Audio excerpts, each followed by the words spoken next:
할렐루야. 우리 서로 인사 나누겠습니다. 반갑습니다. 미소 좀 띄시고 참 잘 오셨습니다. 네.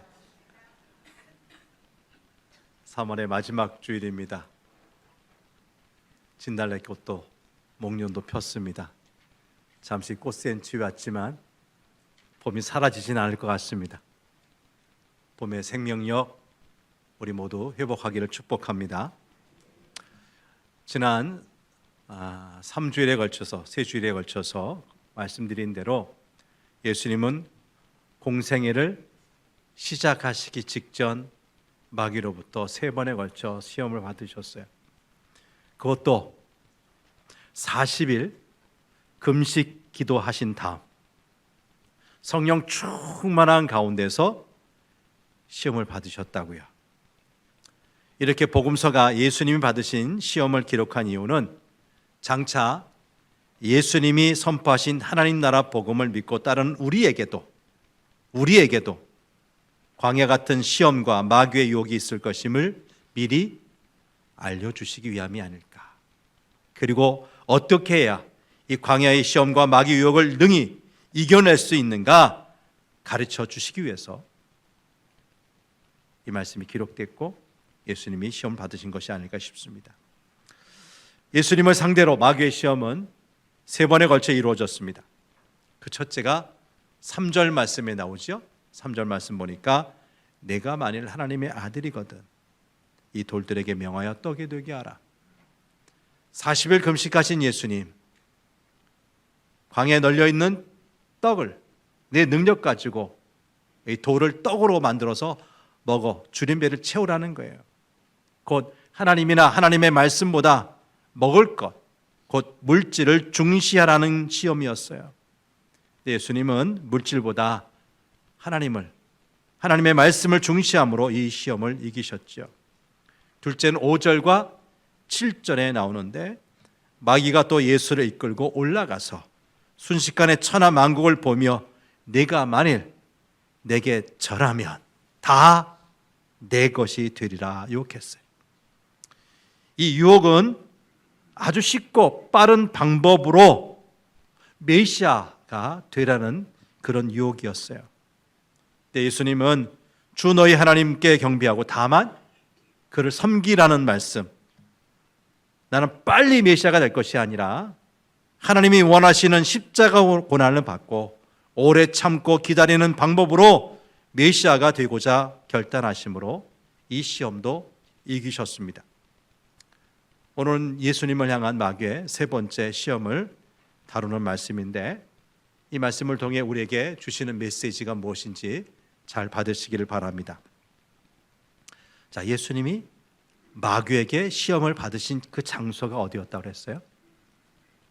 광야입니다. 광야는 거친 땅, 거친 가시나무, 거친 들짐승이 출몰할 것 같은 무서운 곳입니다. 이런 광야에 갔다가는 온갖 어려움과 시험에 빠질 것 같습니다. 그러면 우리에게 안전한 곳은 어디입니까?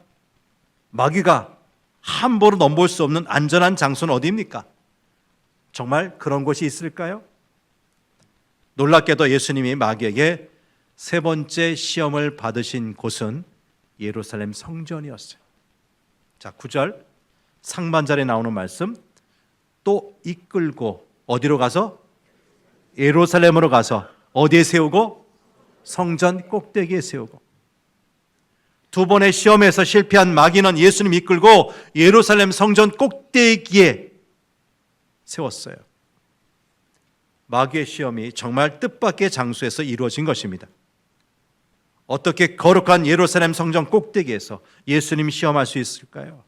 어떻게 하나님께 제사 드리는 정전에서 시험을 할 수 있느냐는 것입니다. 그런데 여러분, 오늘날 우리 그리스도인들이 가장 많은 시험을 받는 곳 어디입니까? 놀랍게도 많은 사람들이 교회에서, 교회 안에서 시험을 받고 심지어는 믿음이 흔들리기까지 합니다. 본래 우리는 이 교회에서 위로를 받고 교회에서 믿음의 뿌리가 내리고 그 믿음이 자라고 교회에서 흔들리던 신앙이 바로 잡혀야 하는 것 아닙니까? 근데 어떤 분들은 교회에서 싸우고 교회에서 미워하거나 낙심하고 그러다가 심지어 교회를 등지거나 믿음을 잃어버리기도 합니다. 세상이란 광야에서 그런 일이 일어나는 것이 아니라 바로 거룩한 교회 안에서 그렇다는 것입니다. 어느 교회에서 남선교 회원들이 모처럼 야외를 갔습니다. 바깥에 요즘처럼 이제 꽃을 보기 위해서 갔는지 아무튼 야외를 갔어요. 하지만 무엇인가 잘못돼서 남선교 회원 가운데 두 사람이 다투게 되었습니다. 그런데 이 두 사람 가운데 한 사람은 이 일이 별일이 아니라고 생각해서 금방 잊어버렸는데, 다른 한 사람은 그것이 너무나 괴롭고 상처가 돼서 그때부터 날마다 새벽 기도에 나와서 울며 기도를 시작했어요. 근데 거기서 끝난 것이 아니라 자기가 당한 일을 여기저기 다니면서 퍼뜨리는 거예요. 하소연했어요. 그러다 보니까 이 일을 별것 아닌 줄 알고 잊어버렸던 먼저 사람이 나중에 보니까 자신이 완전히 몹쓸 사람이 되어 있는 거예요. 그럼 얼마나 황당하고 화가 나겠어요. 결국 이 두 사람 모두 심하게 상처 있고 교회는 교회대로 편이 갈라져서 분위기가 더 나빠졌다는 것입니다. 여러분, 이것이 광야 같은 저 세상에서 일어난 것이 아니라 어디에서요? 서로 사랑하고 축복하고 그리스도의 몸을 이루는 지체들의 모임이라는 교회 안에서 일어났다는 것입니다. 여러분, 이것이 남의 일처럼 들립니까? 사실 우리가 자주 가까이서 듣는 이야기 아닙니까? 물론 가슴 아프고 슬픈 일이지만 사실입니다. 근데 여러분, 우리는 이런 현실 앞에서 절망하고 낙심하고 우리 공동체, 교회를 포기해야 할까요? 예수님께서 예루살렘 성전 꼭대기에서 마귀의 시험을 받으셨으니 그 성전을 파괴해 버려야 합니까? 교회에서 상처받았고 교회가 난장판이 되는 것을 보았으니까 내가 10년, 20년, 30년 오래 다녔던 이 교회 떠나고 멀리해야 합니까? 여러분, 예루살렘 성전이 마귀가 시험하는 장소가 된 것은 이 성전이 나쁜 곳이었기 때문이 아니에요. 오히려 가장 아름답고 거룩한 곳이 마귀에게는 더 좋은 시험의 장소가 될 수가 있습니다. 왜? 대부분의 사람들은 이 성전에서 시험을 받으리라고 생각하지 않을 것이기 때문입니다. 말하자면 마귀의 시험에서 예외인 장소는 세상 그 어디에도 없다는 거예요. 만약 우리가 교회에서 시험을 받았다면 그것은 우리 교회의 잘못이기라 보다 교회마저도 시험의 도구로 사용하는 사탄의 전략과 속임수가 원망스럽고 또 그런 시험에 빠져서 허우적거리는 우리의 연약함과 잘못이 클 뿐입니다. 광야에서의 시험이든 성전에서의 시험이든 그 장소와는 상관없이 동일한 마귀의 시험일 뿐 장소를 탓할 일이 결코 아니라는 말씀이에요. 여러분, 광야에서 마귀의 시험을 이기신 예수님은 성전에서도 마귀의 시험을 이기셨습니다.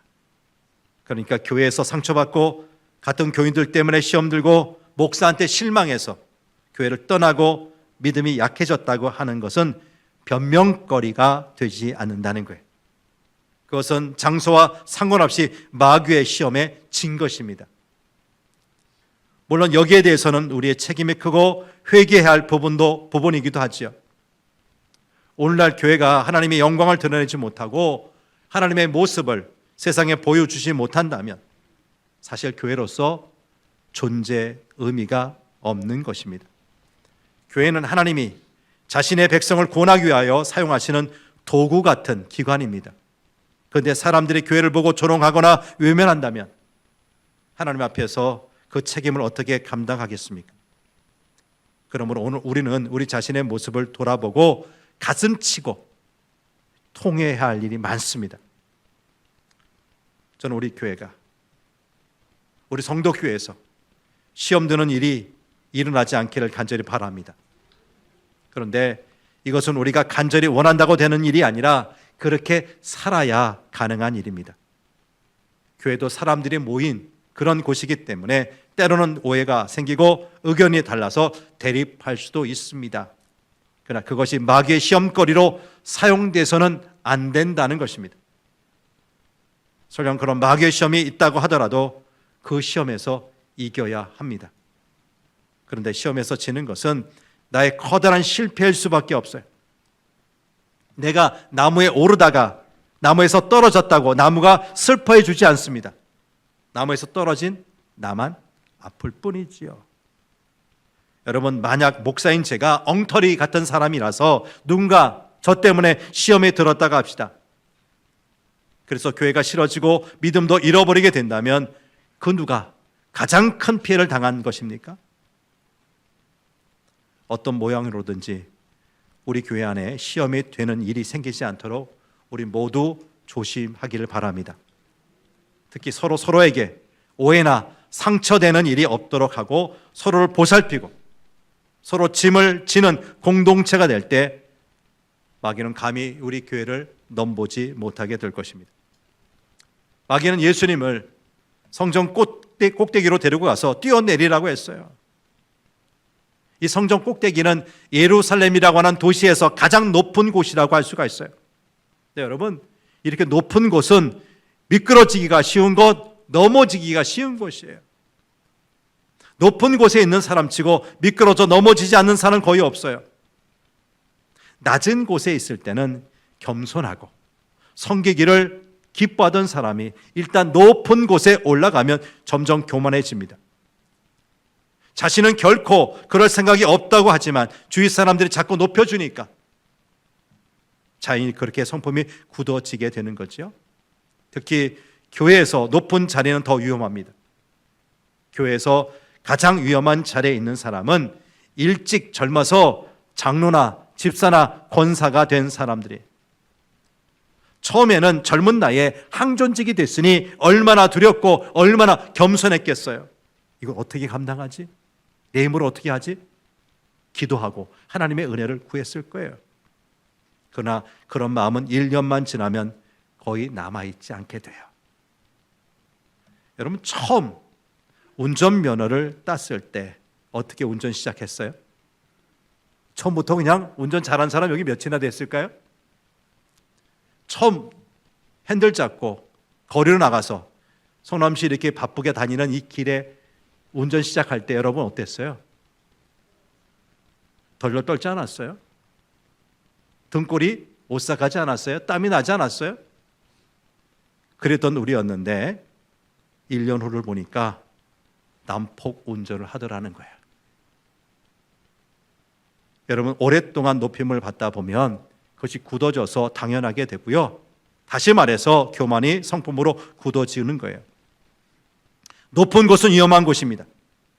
그러기에 성경 주석가 매튜 헨리는 말하기를 하나님은 우리를 높이기 위해서 낮은 곳으로 데려가시고 마귀는 우리를 떨어뜨리기 위해서 높은 곳으로 데려간다고 했어요. 자, 하나님은 우리를 어떻게 하기를 원하세요? 우리 하나님의 자녀잖아요. 백성이잖아요. 어떻게 해주시길 원해요? 존귀 여기기를 원하시죠. 높여주기를 원하시죠. 그래서 데리고 가시는 것이 어디라고요? 낮은 자리예요. 예수님 말씀하시잖아요. 너 첫째가 되고자 원한다면 어떻게 하라고요?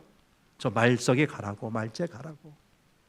큰일 하기 원하면 작은 일부터 하라고. 근데 마귀는요, 우리가 어떻게 되기를 원해요? 낮추기를 원하잖아요. 근데 데려가는 곳은 어디예요? 높은 곳으로 데려가는 거예요. 잠언 16장 18절 말씀 잘 아시죠? 교만은 패망의 선봉이요 거만한 마음은 넘어짐의 앞잡이라. 사도 바울도 고린도전서 10장 12절에서 그런즉 선줄로 생각하는 자는 무엇을 조심하라고요? 넘어질까. 앉아있는 사람, 누워있는 사람은 넘어질 일이 없어요. 누가 넘어져요? 서 있는 사람이 넘어지는 거예요. 마귀가 우리를 시험하는 방법의 하나는 우리의 확신에 도전해서 그것을 혼란하게 하고 약화시키는 것입니다. 마귀가 예수님께 했던 말을 보세요. 9절 하반절. 내가 만일 하나님의 아들이거든 여기서 뛰어내리라. 마귀는 예수님에 대한 첫 번째 시험에서도 그랬어요. 3절 말씀 보세요. 내가 만일 하나님의 아들이거든 이 돌들에게 명하여 떡이 되게 하라. 이 말은 예수, 당신 정말 하나님의 아들 맞아? 당신이 정말 하나님의 아들이라면 그것을 좀 증명해 봐. 과거 뱀이 하와를 유혹할 때 어떻게 했어요? 창세기 3장 1절 하반절 말씀 보니까 뱀이 여자에게 물어 이르되 하나님이 참으로 너희에게 동산 모든 나무의 열매를 먹지 말라 하시더냐? 동산에 있는 모든 나무의 열매를 먹지 말라 하시더냐? 여러분, 처음부터 하나님께서 이렇게 말씀하셨어요? 먼저 하나님께서 하셨던 정확한 말씀이 창세기 2장 16, 17절에 나와요. 읽어보죠. 시작. 여호와 하나님이 그 사람에게 명하여 이르시되 동산 각종 나무의 열매는 내가 임의로 먹되 선악을 알게 하는 나무의 열매는 먹지 말라. 내가 먹는 날에는 반드시 죽으리라 하시니라. 에덴 동산에 있는 그 수많은 과일나무, 거기서 나오는 그 과일들 어떤 것이든지 내가 임의로 먹어도 돼. 마음대로 먹어도 된다는 거예요. 근데 단 하나, 어떤 나무? 선악을 알게 하는 그 나무의 열매만큼은 내가 먹어서는 안 돼. 만약에 먹으면 어떻게 돼? 넌 죽어. 반드시 죽어. 이렇게 말씀하셨어요. 근데 마귀는 교묘하게 하나님 말씀을 꼬지어 하나님 말씀에 거쳐 섞지어 하나님이 참으로 너에게 동산 모든 나무의 열매를 먹지 말라 하시더냐? 언제 이런 말 하셨어요? 하나님의 명령에 대해서 자꾸만 의심이 들도록 만들어요. 하나님이 진짜로 그랬단 말이야? 그게 정말이야? 여러분, 이렇게 자꾸만 반복해서 물어보면 확신 없는 사람들 대답이 어떻게 돼요? 커질까요? 작아질까요? 위축돼요. 자신이 없어져요. 그러므로 우리가 디모데후서 3장 14절에 나오는 말씀처럼 배우고 확신한 일에 거하는 것은 아무리 강조해도 지나치지 않다는 것입니다. 구원파 이단입니다. 구원파의 수법이 그래요. 전도합니다. 나 교회 다녀요. 나 성도교회 성도예요. 교인이에요. 말하면 묻습니다. 당신 교회 다닌다는데 정말 구원받았어요? 아, 나 예수님 믿었으니까, 믿고 있으니까 구원받은 거 맞죠? 거기서 멈추지 않죠? 정말? 그럼 언제 구원받았어요? 그러니까 언제? 우리가 어머니 태에서 나온 생일이 있잖아요. 영적으로도 구원받은 그 생일이 있다는 거예요. 구원파 이야기는. 언제 당신 구원받았냐고 그 날짜를 대라는 거예요. 근데 여러분, 우리가 신앙생활 하다가 바울처럼 확실하게 내가 예수님을 영접한 체험이 확실한 사람도 있고요. 저처럼 어렸을 때 교회 안에서 계속 자라다가 어느 순간 구원받음이 확신 온 사람도 있어요. 그래요, 안 그래요? 영적인 새로 태어난 날이 모호한 사람도 있다고요. 대답을 못하면 어떻게 해요? 증명해 보라는 거예요. 그날이 언제냐고. 자꾸만 이렇게 구원파 같은 사람들이 물어보면 많은 사람들이 눈을 껌뻑껌뻑거리면서 할 말이 점점 없어지고 말아요. 근데 여러분, 100번을 우겨도 흰색은 검은색이 될 수 있어요? 없어요? 없습니다. 여러분, 우리가 믿음에 확신한 일에 거할 때 이런 마귀의 수법에 넘어가지 않고 시험을 이길 수 있습니다. 여기 마귀의 시험에서 보이는 또 한 가지 거짓된 수법은 잘못된 논리를 사용한다는 거예요. 9절에서 10절 말씀을 다시 보죠. 시작. 또 이끌고 예루살렘으로 가서 성전 꼭대기에 세우고 이르되 내가 만일 하나님의 아들이거든 여기서 뛰어내리라. 기록되었으되 하나님이 너를 위하여 그 사자들을 명하사 너를 지키게 하시리라 하였고. 예수야, 내가 정말 하나님의 아들이라면 이 성전 꼭대기에서 뛰어내려봐. 그러면 너를 사랑하는 그 하나님이 천사들을 명하사 너를 안전하게 보호하시지 않겠니? 그것을 통해서 내가 진짜 메시아라는 사실을 증명해 보란 말이야. 여러분, 당시 예루살렘 성전 꼭대기의 높이는 약 55m 정도였답니다. 이 높이는 지금 우리가 사는 아파트 층수로 따지면 약 20층 남짓 되는 높이에요. 어때, 높아요? 낮아요? 20층. 한번 뛰어내려 볼까요? 여러분, 오늘 말씀을 아파트 건설 현장 20층 상부에서 작업하는 상황에 빗대서 설명하면 이렇게 돼요.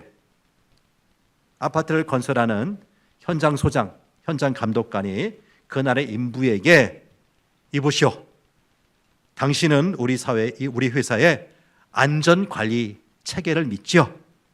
지금은 안개가 끼어서 한 치 앞도 안 보이겠지만 5층 단위로 안전 그물망이 설치한다고 매뉴얼에 써 있어요. 그러니까 안심하고 저 끝에 매달려서 오늘 벽돌 쌓고 미장하고 페인트 칠하고 일하시오, 작업하시오. 혹시 당신 실수로 떨어지더라도 그물이 분명 받쳐줄 거예요. 정 못 믿겠으면 한번 확인차 띄워볼래요? 여러분, 현실에서 이렇게 지시하는 공사 관계자가 있다면 그 사람 제정신일까요? 미쳤거나 아니면 아주 사악한 의도를 가진 나쁜 사람일 겁니다. 더구나 하나님의 거룩한 말씀을 한갓 인간의 건설회사 매뉴얼에 빗대다니, 이것은 신성모독 아닙니까? 네, 여러분, 마귀가 그래요. 마귀가 그래요. 예수님에 대한 그의 시험은 처음부터 끝까지 신성모독이에요. 마귀는 끝까지 하나님이 사랑하는 사람에게 의심을 집어넣으려고 발버둥 치는 거예요. 내가 만약 하나님의 아들이라면 이 돌들에게 명하여 떡이 되게 해봐. 잘 생각해 보세요. 예수님이 이 돌을 갖고 떡을 만들지 않는다면 하나님의 아들이 아닙니까? 예수님이 성전 꼭대기에서 뛰어내리지 않겠다고 한다면 하나님의 아들이 되지 않습니까? 이처럼 어떠한 전제를 제시하고 그 조건과 상관없는 또는 반대되는 결과를 강요하는 것이 마귀의 괴계요, 마귀의 거짓말입니다. 예수님이 성전 꼭대기에서 뛰어내리면 천사들이 성전 밑에서 그 예수님을 받아 보호하는 것이 그 하나님의 아들이라는 것을 증명하는 것이 될 수 없습니다. 이것은 하나님의 보호하심을 증명하는 것이 아니라 하나님이 보호하시겠다는 약속을 지키시는지 지키시지 않는지 하나님을 시험하고 하나님을 테스트하는 아주 악한 행위가 되는 것이죠. 마귀의 수법에 넘어가면 그렇게 됩니다. 문제는 마귀가 그런 거짓말을 하면서도 하나님의 말씀을 근거로 사용한다는 거예요. 그냥 하는 것이 아니라 무엇을 근거로? 하나님의 말씀을 근거로 이런 이야기를 하는 거예요. 여러분, 다시 10절 11절 말씀을 잘 보세요. 시작. 기록되었으되 하나님이 너를 위하여 그 사자를 명하사 너를 지키게 하시리라 하였고 또한 그들의 손으로 너를 받들어 내 발이 돌에 부딪히지 않게 하시리라 하였느니라. 성경에 구체적으로 시편에 하나님이 자신의 사자들 곧 천사들을 시켜서 내 발이 돌에 부딪혀 다치지 않도록 보호하신다고 하지 않았느냐? 마귀가 이렇게 성경을 가지고 나오면 많은 사람들이 헷갈려 합니다. 성경 말씀 앞에는 할 말이 없어지기 때문이에요. 근데 여러분, 마귀는 성경을 잘 알까요? 모를까요? 제가 자주 드리죠. 귀신같이 한다고요. 마귀요? 하나님 말씀, 하나님의 일 잘 알아요. 귀신처럼 알아요. 그러기에 우리가 성경을 모르면 당할 수밖에 없어요. 여러분, 이단에 속한 사람들 성경 알아요, 몰라요? 전체적인 맥락에서 모르지. 아주 그냥 암송 구절에 있는 것은 꿰요. 이단의 아주 특색 중에 하나는 자신들이 중요하다고 생각하는 성경 구절은 꿰고 알고 있어요. 그래서 그들 앞에 말문이 막히는 사람이 많습니다. 그러니까 우리가 그들보다 성경을 제대로 알지 못하면, 더 알지 못하면 당할 수밖에 없는 거죠. 그런데 우리 예수님은 이 사탄의 유혹에 역시 하나님의 말씀으로 이 시험을 물리치셨다는 거예요. 12절 말씀 보십시다. 12절 시작. 예수께서 대답하여 이르시되 주 너희 하나님을 시험하지 말라 하였느니라. 성전 꼭대기에서 떨어지더라도 하나님께서 사자들을 명하사 너를 안전하게 보호해 주실 테니까 뛰어내려 봐. 이런 유혹이었는데 예수님은 그런 주 너희 하나님을 시험해서는 안 된다는 거예요. 이것은 하나님의 보호하심의 약속이지 하나님을 시험해 보라는 말씀이 아니라는 거예요. 이 말씀과 평행구절 같은 내용을 기록한 마태복음 4장 7절 말씀은 더 정확히 기록되어 있어요. 아래 시작. 예수께서 이르시되 또 기록되었을 때 주 너희 하나님을 시험하지 말라 하였느니라 하시니, 여기 나오는 기록되었다는 이 단어는 얼마나 힘 있는 말씀인지 몰라요. 마귀와 싸울 때 내 경험, 내 생각, 내 지식을 이야기하는 것이 아니라 하나님의 말씀이 이렇게 됐어, 기록된 말씀은 이거야 말할 때 거기에 능력이 있고 확신이 있는 줄 믿습니다. 예수님은 주 너희 하나님을 시험하지 말라는 성경 말씀으로 마귀의 시험을 물리치셨습니다. 이 말씀은 첫째, 하나님은 시험의 대상이 아니라 믿음과 순종의 대상이라는 뜻이에요. 주 너희 하나님을 시험하지 말라. 어떻게 해야 돼요? 믿고 순종할 대상이지 시험의 대상이 아니라는 거예요. 자, 마태복음 3장 17절 말씀을 보겠습니다. 몇 달 전에 우리가 봤던 말씀이에요. 시작. 하늘로부터 소리가 있어 말씀하시되 이는 내 사랑하는 아들이요 내 기뻐하는 자라 하시니라. 예수님은 세례 요한에게 세례를 받는 순간 성령이 비둘기같이 자신 위에 임재하시는 것을 경험했고, 하늘로부터는 이는 내 사랑하는 아들이요 내 기뻐하는 자라는 말씀까지 들었어요. 예수님은 이 말씀의 기초에서 우리 하나님의 사랑과 능력을 신뢰함으로 하나님을 시험하지 않았습니다. 여러분, 하나님은 우리의 창조주요, 우리는 피조물입니다. 하나님은 아버지요, 우리는 그의 자녀입니다. 하나님은 토기장이요, 우리는 그의 손에 붙어있는 진흙입니다. 그러기에 진흙이 토기장이에게 왜 토기를 이렇게 만들었습니까? 저렇게 만들어 주시죠 요구할 수가 있습니까? 그럴 수가 없어요. 이것은 토기장의 절대 주권에 속한 일이기 때문입니다. 그러면 우리는 어떻게 하나님을 창조주로 믿을 수가 있어요? 어떻게 인간 예수님을 우리의 메시아 구세주 그리스도라고 믿을 수가 있어요? 예수님은 자신에게 메시아임을 나타내는 표적을 구하는 사람들에게 내가 너에게 보여줄 표적은 요나의 표적밖에 없다고 그랬어요. 무슨 뜻이에요? 요나가 하나님의 말씀에 따르지 않고 다시스로 가다가 어떻게 됐어요? 큰 물고기 뱃속에 삼킨 바 되고 그 안에 며칠 있어요? 3일 만에. 그러다가 하나님의 명령 따라서 그 물고기가 요나를 내침해 결국은 니느웨에 가서 하나님의 말씀을 증거하는 삶을 사는데, 예수님 왜 이런 말씀 하시죠? 물고기의 뱃속에 3일은 뭘 상징하는 거예요? 예수님이 십자가 달려 돌아가신 다음에 아리마대 요셉의 준비한 그 무덤에 며칠 있으셨어요? 3일. 그리고 나서 어떻게 되셨어요? 요나가 물고기 뱃속으로 나왔듯이 예수님도 무덤 밖으로 나오셔. 어떻게? 부활하셨어. 십자가와 부활을 이야기하는 겁니다. 여러분, 십자가를 보면 하나님의 사랑을 알 수 있고요, 부활을 보면 하나님께서 우리를 어떻게 영광스럽게 부활시키시고 그분이 영광을 받으실 능력자이시라는 것을 우리는 알 수 있죠. 그러니까 여러분, 십자가와 부활은 예수님이 그리스도가 되심을 우리에게 알려주는 필요 충분 조건이 된다는 거예요. 이거 왜 다른 거 필요 있다? 필요치 않다는 거예요. 부활하신 주님은 우리에게 성령을 주셔서 예수님이 그리스도 되심을 증거하십니다. 이렇게 우리는 십자가와 부활을 보면서 거듭났고 구원받은 하나님의 백성이 되었습니다. 그러기에 우리는 더 이상 하나님의 사랑과 능력을 의심할 필요가 없다는 거예요. 여러분, 하나님께서 아브라함에게 이삭을 번제로 드리라고 하셨음에도 아브라함이 그 믿음이 흔들리지 않았던 거 왜일까요? 아니, 주시지나 말지. 주시고 나서 이제 한참 남자 자신의 대를 이어갈 그 건강한 사람으로 자라는 그 아들을 번제로 바치래요? 아브라함이 실족했어요? 믿음 버렸어요?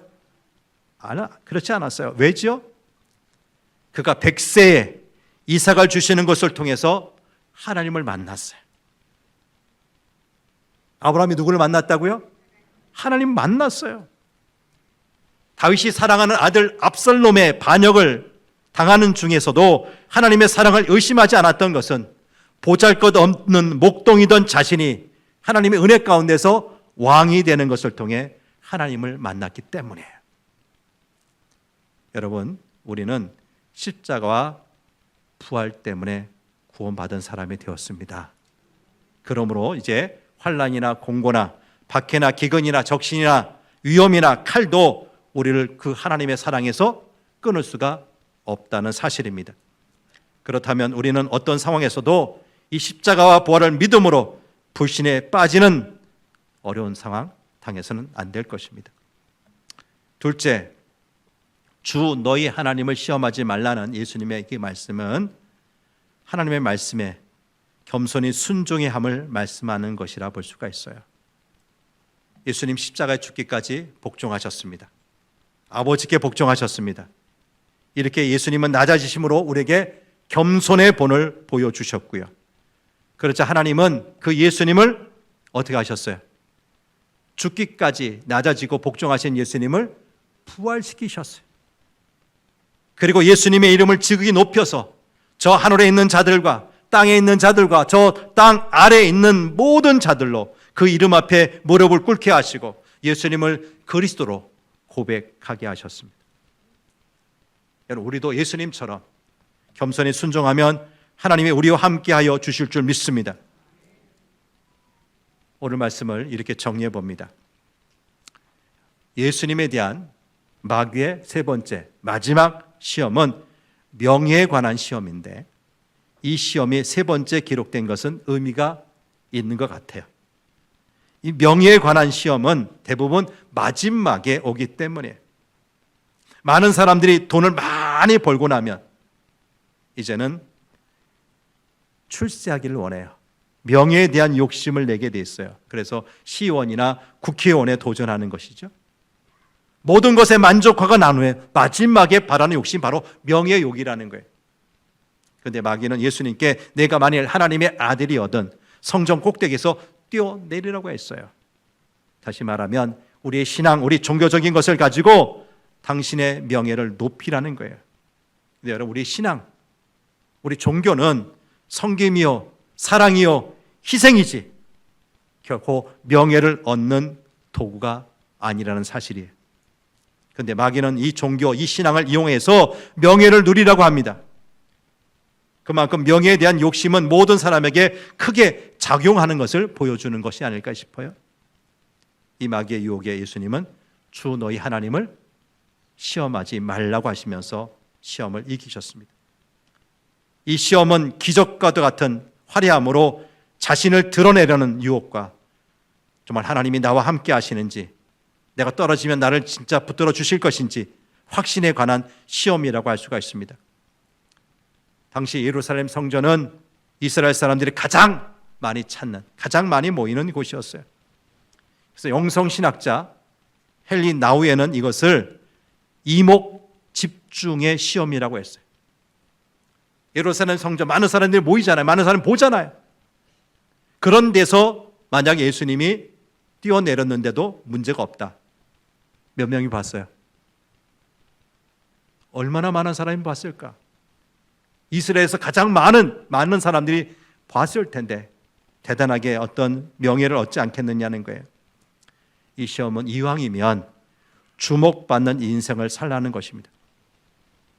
기적적인 일을 행하면서 사람들의 인정, 박수 받으면서 일을 하라는 것입니다. 예수님이 십자가에 달려 돌아가실 때도 마귀는 당시 군중들의 입을 통해서 내가 만일 하나님의 아들이거든 십자가에서 내려와서 너를 구원하고 다른 사람들도 구원하라고 유혹했어요. 근데 여러분, 하나님의 자녀됨은 세상의 방식, 세상에서 인기 없는 방식이 아니라 하나님의 방식으로 드러나야 합니다.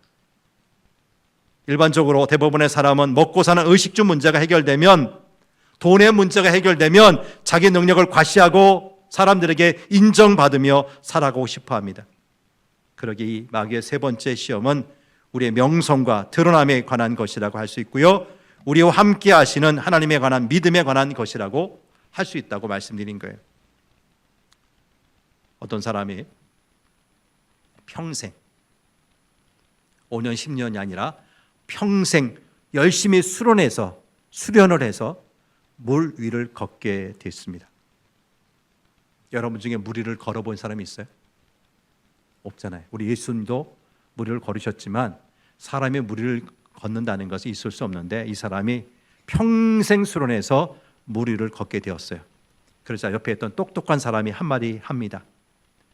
동전 한 입만 주면 배 타고 건널 수 있는데 뭘 그렇게 대단하다고 평생을 수련했냐.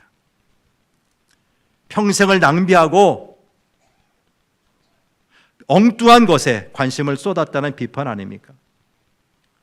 여러분, 사람들의 관심, 세상의 관점에서는 그럴듯해 보이지만 하나님의 관점에서 볼 때, 영적인 관점에서 볼 때 아무것도 아닌 것이 너무나 많아요. 특별히 인기나 박수나 명성이 높아질 때 오히려 우리 신앙을 방해하고 우리 삶을 추락하게 만드는 경우가 얼마나 많습니까? 이런 시험을 넘어 참된 지자도의 삶에 성공하려면 세상의 인정, 세상의 박수갈채 신경을 쓰지 않아야 합니다. 하나님의 자녀는 누가 알아주지 않아도, 누가 박수치지 않아도 자기 길을 뚜벅뚜벅 걸어가는 사람들입니다. 이런 삶에 언제나 함께 하시고 도우시는 하나님을 더 이상 시험하고 의심하지 말아야 할 것입니다. 우리 신앙생활의 핵심은 명예를 얻고 박수받고 인정받는 것이 아니라 섬김에 있고 사랑이 있고 희생에 있습니다. 이런 삶을 살아갈 때 자연스럽게 따라오는 명예라면 그것이 진정한 명예일 것입니다. 하나님이 주신 은사를 가지고 억지로 명예를 얻으려고 하는 것, 마귀의 시험에 넘어가는 것입니다. 마귀의 시험을, 마귀의 유혹을 물리치기 위하여 언제나 섬김의 삶을 사는 저와 여러분 되시기를 바랍니다. 그리고 부디 섬김의 삶, 십자가의 삶을 통하여 우리 인간을 구원하시려는 하나님의 뜻을 이루어가는 우리 믿음의 공동체 되기를 축복합니다. 하나님 아버지, 하나님의 아들 예수님이 40일 금식하시고 성령 충만하신 가운데서도 마귀에 이끌려 시험을 받으셨다면, 그리고 예수님이 광야에서뿐만 아니라 하나님께 제사하고 예배드리는 성전에서도 시험을 받으셨다면 어찌 우리가 이 마귀의 시험에서 자유로운 곳을 얻을 수 있겠습니까? 예수 믿고 이 땅에 사는 동안 끊임없이 사탄 마귀가 우리를 시험하고 유혹한다는 사실을 잊지 않게 하여 주옵소서. 그래서 우리 예수님이 3번에 걸친 마귀의 유혹에서 말씀을 가지고 하나하나 이겨내셨던 것처럼 우리도 준비하고 꼭 이겨낼 수 있기를 원합니다.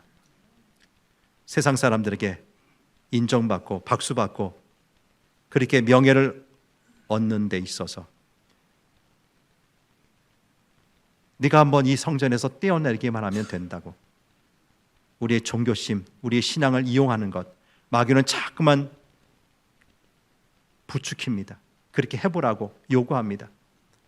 하지만 하나님의 나라는 하나님의 방법으로 이루어지는 것이지 이런 세상 방법으로 이루어지지 않는다는 것을 알게 하여 주시옵소서. 어려워도 힘들어도 십자가와 부활을 통해서 하나님 나라가 이 땅에서 이루어진 것처럼 믿는 성도들의 우리의 삶, 십자가의 죽음과 부활의 그 영광을 통해서 하나님 나라가 이 땅에 이루어지는 것을 우리가 보여주고 그렇게 살아가는 역사가 있게 하여 주옵소서. 부디 우리 성도교회 안에 어떤 시험이 있다 할지라도 꼭 이겨내기를 원합니다. 승리하기를 원합니다. 성덕교회 모든 교우들이 믿음으로 하나님께서 축복하시는 축복의 길을 끝까지 완주할 수 있도록 도와주옵소서. 우리를 어떤 시험에서도 구원하시는 우리 구주 예수님 이름으로 기도합니다. 아멘.